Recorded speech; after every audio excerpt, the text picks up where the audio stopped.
Hello and welcome to Listen to Me. Big eggs, little eggs, what begins with eggs? Tonight's top story, that's what. As you have no doubt noticed, eggs are everywhere. They are in your house, your yard, and probably your neighbor's dog. No one yet knows from whence these eggs have come, but it is the job of Dr. Emil Slissigberg to find out. When asked how he planned to proceed, Dr. Slissigberg said, "Right now we do not even know what kind of eggs these are. Right now we just need to get as many as we can back to the lab and try to hatch them." He went on to say, "We don't know what will happen after that, but one thing's for sure, it's going to be egg sighting." Under the threat of pain, Dr. Slisberg promised that would be the last egg pun we would hear out of him. Moving now to our senior spotlight. Tonight Listen to Me honors Mr. Gail Henderson, who is 118 years old today. It has been said that the good die young, and Mr. Henderson in no way belies that statement. Truly he is a horrible, horrible man. Mr. Henderson's reign of terror began before his first birthday, when he discovered that he could kick other fetuses while in utero. According to accounts from friends of his family, unborn Henderson would wait until his mother, rumored to be a very affectionate woman, embraced another pregnant woman. At that point the not yet born Henderson would kick that sucker for all it was worth. The gift of life did nothing to suit the savage Mr. Henderson. One might think that a complete lack of motor control would stem the flow of evil from anyone, but not Mr. Henderson. At the age of 5.5 hours, baby Mr. Henderson was somehow able to urinate on every other baby in the nursery. Of course this is long before the days of DNA testing, and baby Mr. Henderson would never have been suspected except that, somehow, without any formal training, and, again, only 5.5 hours of living experience, baby Mr. Henderson signed his name on every bassinet in his own urine.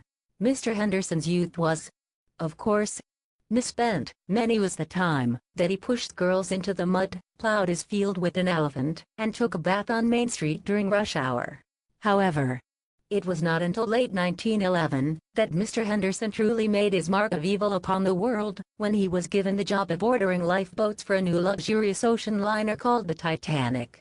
Mr. Henderson criminally understocked the ship on lifeboats, and used the money he saved not buying lifeboats, to attach propellers to icebergs and drive them into the middle of the liner's plotted course.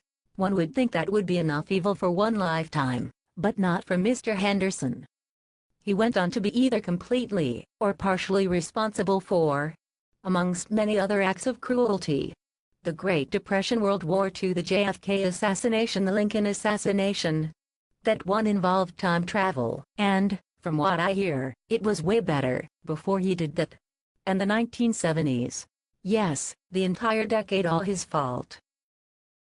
After the me decade, Mr. Henderson went into semi-retirement, only popping his evil head up once more, to suggest to a British fellow named Simon that maybe America would like its own version of his popular television talent show.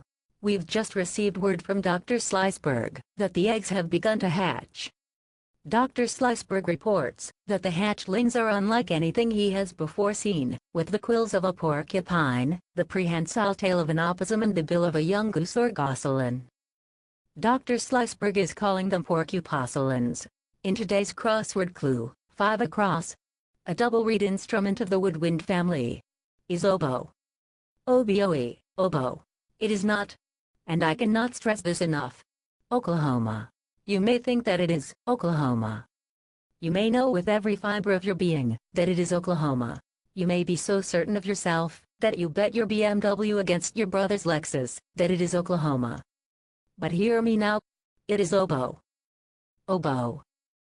Stupid band geek brother. I'm gonna mail that car to him one piece at a time. I beg your pardon. Oh, this just in. The porcupossums have escaped. Lock your doors and bar your windows. They could be anywhere, and we have no idea of what they are capable. Seriously, we've never dealt with these things before. All we know from Dr. Slissenberg is that they look like yikes. And, apparently, are very sneaky. Here's a neat gardening tip. Instead of throwing out those old coffee grinds, put them in your potting soil. your morning glories will be even more glorious. I'm being told that the Porcupusculans have entered the studio, and it is now every man for himself. So that's going to do it for our show tonight. Thanks for watching. They're on my legs, they're on my legs.